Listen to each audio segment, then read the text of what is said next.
Assalamu alaikum. Welcome back to my channel. Welcome my beautiful sisters. How are you? I'm fine and I hope you will be fine and will be learning something from my motivational vlogs as well. Today my topic is 7 things to do if your husband is cheating on you. यानी कि अगर आपके शोहर आपको धोखा दे रहे हैं, अगर आपको पता चल जाता है कि आपके हस्बैंड आपके साथ लॉयल नहीं है, आपको किसी ना किसी मामले में किसी ना किसी तरह से चीट कर रहे हैं, तो आप लोगों ने कौन सी स्ट्रैटेजी जो है वो अपनानी है, किसके ऊपर अमल करना है, कौन सी वो ऐसी चीज़ें हैं जो आप लोगों ने करनी है अगर आपको आइडिया हो जाता है कि आपके हस्बैंड आपको चीट कर रहे हैं। Number 1 point is reason behind cheating.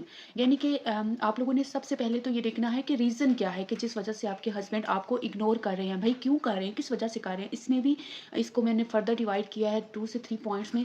सबसे फर्स्ट पॉइंट ये है कि कहीं आप लोग उनको इग्नोर तो नहीं कर रहे हैं, कहीं ऐसा तो नहीं है कि आपके हस्बैंड आपसे बात करना चाह रहे हैं, आपके साथ टाइम स्पेंड करना चाह रहे हैं, लेकिन आप लोग मोबाइल के ऊपर रील्स देखने में बिजी हैं, या फिर घर के कामों में आप लोग इतनी बिजी हो जाती हैं कि आप लोगों को बिल्कुल टाइम ही नहीं मिलता, या फिर आप में इतनी एनर्जी नहीं होती कि आप लोग अपने हस्बैंड के साथ बैठ के कुछ अच्छा क्वालिटी टाइम स्पेंड करें, या फिर किसी भी डिस्कशन में उनके साथ शामिल हों, या फिर उनके साथ कोई भी अपना तबादला ख्याल करें।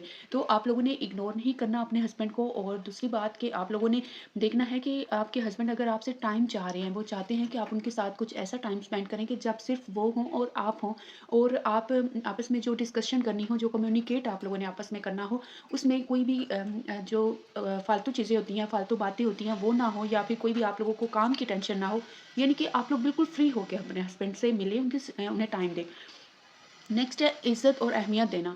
क्या आप लोग अपने हस्बैंड को रिस्पेक्ट, वो अहमियत, वो इम्पोर्टेंस दे रही हैं जो वो डिज़र्व करता है? ज़ाहिर बात है, हमारा शौहर हमारे लिए बाहर जाता है, कमा के लाता है, मेहनत करता है, धूप में, गर्मी में, सर्दी में वो बाहर जाते हैं, कमा कर लाते हैं हमारे लिए, ताकि उनकी फैमिली, उनके बच्चे जो हैं वो अच्छा खा सकें, अच्छा पी सकें, आराम सुकून से ज़िंदगी गुज़ार सकें। तो क्या हम वो सब कर रहे हैं? उनको उनकी रिस्पेक्ट, उनकी इम्पोर्टेंस वो दे रहे हैं?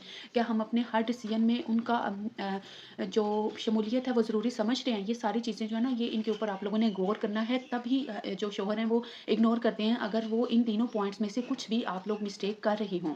नंबर 2 है कि ससुराल वालों के साथ आप लोगों के ताल्लुकात कैसे हैं? अगर तो आप लोग ससुराल वालों में, यानी कि अपनी सास के या ससुर के खिलाफ रहती हैं, उनसे उनके खिलाफ बातें करती रहती हैं, या फिर अपनी नंदों के खिलाफ हैं, या कोई जेठानी या देवरानी, कोई भी ऐसा जेठ या देवर है जिसकी वजह से आप लोग बहुत ज़्यादा परेशान हैं, उनको टॉक्सिक समझती हैं, या फिर आप लोग ये समझती हैं कि उन्होंने आपकी ज़िंदगी ख़राब की हुई है, या फिर अगर वो फैमिली में ना होते तो आप लोग एक अच्छी लाइफ़ गुज़ार सकती थीं।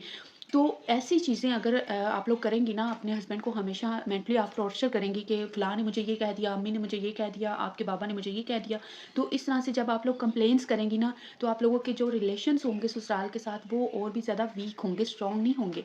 तो आप लोगों ने ये चीज़ नहीं करनी। इससे भी फेड अप होके जो शौहर है ना, वो दूसरा रास्ता इख्तियार कर लेते हैं, और वो कोई सेकंड ऑप्शन जो है वो ढूँढना शुरू कर देते हैं।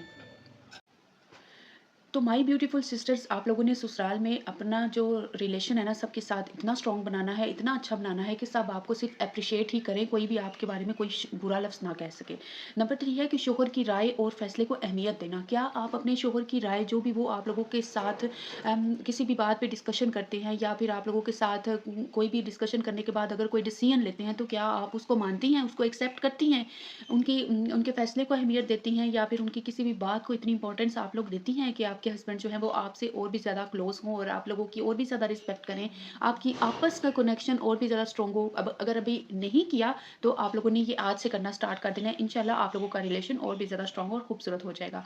नंबर 4 है कि रिश्तों को पैसों में तोलने वाली। आजकल जो ख़वातीन है ना, वो रिश्तों को पैसों में तोलती हैं बहुत ज़्यादा। वो फ़लाँ के मेरी फ़लाँ दोस्त के हस्बैंड ने उसको ये चीज़ दिला दी, उसको नई ज्वेलरी दिला दी, या फिर फ़लाँ ब्रांड के पर्स उसको दिला दिए, या ड्रेसेस दिला दिए। भई ये सारे कंपैरिज़न्स आप लोगों ने किसी के साथ भी अपने नहीं करने। आपने अपने शौहर की अर्निंग के मुताबिक चलना है। जितना आपके शौहर आपको प्रोवाइड कर सकते हैं, जितनी सहूलतें या जितनी अच्छी चीज़ें वो आप लोगों को लेके दे सकते हैं, तो आप लोगों ने उसी में खुश रहना है। आप लोगों ने दूसरों की तरफ से देख के, उनके लाइफ़स्टाइल को देख के आप लोगों ने अपनी लाइफ़ जो है वो स्पॉइल नहीं करनी। सोशल मीडिया पे जो कुछ आप लोगों को दिखाया जाता है, वो सेम टू सेम वैसा नहीं होता। वो सिर्फ़ अपने जो लाइफ़ के या दिन के जो अच्छी जो साइड्स होती हैं ना, वो आप लोगों को दिखाते हैं। तस्वीर का दूसरा रुख भी होता है, जहाँ पे उन लोगों की लड़ाई झगड़े भी आपस में होते हैं, उन लोगों की फाइट्स भी होती हैं, उन लोगों के आपस में जो रिलेशंस हैं वो और भी ज़्यादा यानी कि वीक भी होते हैं, और वो फिर सिर्फ़ स्क्रिप्टेड व्लॉग्स जो हैं वो बनाते हैं और आप लोगों के साथ शेयर करते हैं। जिसकी वजह से आप लोग उनको आइडियल बना लेते हैं और आप लोग समझते हैं कि उनके हस्बैंड ने तो उनके लिए इतना कुछ कर दिया और मेरा तो हस्बैंड मेरे लिए कुछ भी नहीं कर रहा है। ये कुछ भी नहीं होता, ये जस्ट सोशल मीडिया है and you just have to keep away from them. ठीक है, आप लोगों को उन लोगों से दूर रहना है, you just have to stay away. तो आप लोगों ने इस चीज़ को देख कर चलना है और दूसरों रिश्तों को ना आप लोगों ने पैसे में नहीं तोलना, रिश्तों की कदर करनी है। और जो आप लोगों के पास अगर कोई रिलेशंस हैं, चाहे वो हस्बैंड का है, चाहे वो वाइफ का है, चाहे वो सास ससुर का है, नंद का है, जेठानी देवरानी का है, यानी कि जो भी रिलेशन है ना उसकी आप लोगों ने कदर करनी है। नंबर 5 है कि शोहर की खुशी की खातिर आप लोगों ने क्या कभी अपनी ख्वाहिशात की कुर्बानी दी है? यानी कि देखें कि आपके शोहर के पास इतने पैसे नहीं है लेकिन आप लोगों की कोई चीज़ लेने का बहुत ज़्यादा दिल चाह रहा है, कोई ब्रांडेड सूट आप लोगों ने देख लिया है जो कि आपकी हमसाई या आपकी फ्रेंड्स ने पहना होगा, या फिर कोई भी ऐसी चीज़ जो कि आप लोग लेना चाह रही हैं लेकिन आपके शोहर आपको नहीं लेकर दे सकते, या फिर वो नहीं चाहते कि आप वो वेयर करें, वो ऐसा ड्रेस या फिर ऐसी कोई भी चीज़ जो कि आपके शोहर को पसंद नहीं। तो क्या आप अपने शोहर की खुशी की खातिर कुर्बानी देना जानती हैं? क्या आपने कभी उनके लिए कभी कुछ सैक्रिफाइस किया है? अपने यानी कि ससुराल के लिए या फिर अपने हस्बैंड के लिए, अपने बच्चों के लिए कभी कुछ सैक्रिफाइस किया है? अगर तो आप सैक्रिफाइंग वुमन है ना, तो कभी भी आपके शोहर जो है ना वो कभी भी किसी और लड़की की तरफ, किसी खातून की तरफ नहीं देखेंगे। बिलीव मी, जब आप लोग ये सारी चीज़ें जो है अपने शोहर के लिए कर रही होंगी तो वो क्यों आपको चीट करेंगे? तो ये रीज़न जो है ना आप लोगों ने लाज़मी बनना ही नहीं देनी, आप लोगों ने इन सारी चीज़ों का ख़्याल रखना है। नंबर 6 है दिखावा और फ़िज़ूल खर्ची करने वाली चीज़ें। अक्सर ऐसी ख़वातीन मैंने देखी हैं कि जो चीज़ें जिनकी ज़रूरत नहीं भी होती ना, वो भी चीज़ खरीदने लग जाती हैं कि सेल लगी है तो सेल को आप लोगों ने यूटिलाइज़ करना होता है।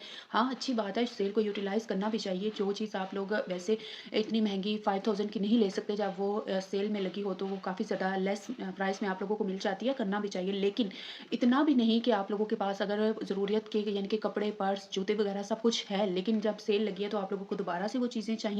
तो दिस इज़ नॉट फेयर। आप लोगों ने अपने हस्बैंड की इनकम के अकॉर्डिंग चलना है और आप लोगों ने कभी भी अपने शोहर के ऊपर वो बर्डन नहीं बनने देना जिसकी वजह से वो आप लोगों से फेड अप ही हो जाएँ और फिर वो बाहर दूसरों की तरफ मूव ऑन करने की कोशिश करें और दूसरी खवातीन को के साथ वो फ्रेंडशिप्स करें या फिर वो सेकंड मैरिज का सोचें।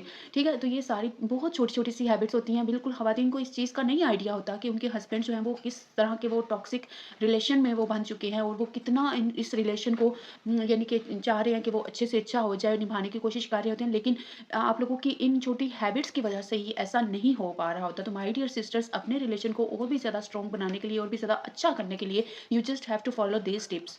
नंबर 7 है बिला वजह झगड़ने वाली बीवी। अगर एक बीवी हो जो कि बहुत ज़्यादा झगड़ालू हो, किसी ना किसी वजह से बिला वजह है वो झगड़ती रहे अपने शोहर के साथ, या फिर ये चीज़ ये आदत हो उसकी कि उसने अपने शोहर को बस नीचा दिखाना है, उसकी इंसल्ट करनी है, उसको 4 बातें सुनानी है, उसको बहुत ज़्यादा वो डिग्रेड करती हो, तो ज़ाहिर बात है शोहर जो है ना वो बाहर जो है वो ज़रूर देखता है कि उसके लिए फर्स्ट चांस कौन-सा अवेलेबल है। वो फिर बाहर दूसरों के साथ फ्रेंडशिप भी करता है और वो देखता भी है कि उसके पास सेकंड चॉइस क्या हो सकती है, वो फिर सेकंड मैरिज की तरफ भी मूव ऑन कर जाते हैं। तो आप लोगों ने माय डियर सिस्टर्स ये नौबत नहीं आने देनी। ये सारे बहुत इंपॉर्टेंट पॉइंट्स हैं, इसके अलावा भी बहुत ज़्यादा है। अगर आप लोगों ने कहा तो इंशाल्लाह मैं वो भी आप लोगों के साथ लाज़मी शेयर कर दूँगी। ये जो थे ना ये आज के बहुत ज़्यादा इंपॉर्टेंट पॉइंट्स थे, और आजकल जो रिलेशंस ख़राब हो रहे हैं ना उसमें बहुत ज़्यादा रोल जो है ना वो सोशल मीडिया का भी है। आप लोग सोशल मीडिया जितना कम देखेंगे उतनी ही ज़्यादा आप लोगों की लाइफ जो है ना अच्छी से अच्छी होती चली जाएगी। और आप लोगों को अपनी लाइफ के ऊपर रश्क होगा। अगर आपके शोहर आपको तवज्जो नहीं देते, टाइम नहीं देते, या फिर आप लोगों के साथ चीटिंग कर रहे हैं, तो आप लोगों ने देखना है कहीं ये आप लोग इन हैबिट्स में से किसी के ऊपर अमल तो नहीं कर रही। कहीं इनमें से तो कोई हैबिट आप में नहीं आ गई हुई जिसकी वज़ह से आप लोगों की जो मैरिड लाइफ़ है वो डिस्टर्ब हो रही है, या आपके शोहर जो है वो बाहर कहीं फ्रेंडशिप्स वगैरह कर रहे हैं, अफेयर चला रहे हैं। तो ये सारी चीज़ें आप लोगों ने लाज़मी ज़हन में रखनी है, इनको अवॉइड करना है और इंशाल्लाह आप लोगों की लाइफ़ बहुत ज़्यादा अच्छी हो जाएगी। अल्लाह पाक सब बहनों के नसीब बहुत ज़्यादा अच्छे करे और उनको बहुत ज़्यादा खुश रखे अपने हस्बैंड के साथ। और मिलती हूँ आपसे नेक्स्ट वीडियो में। Take care, bye bye.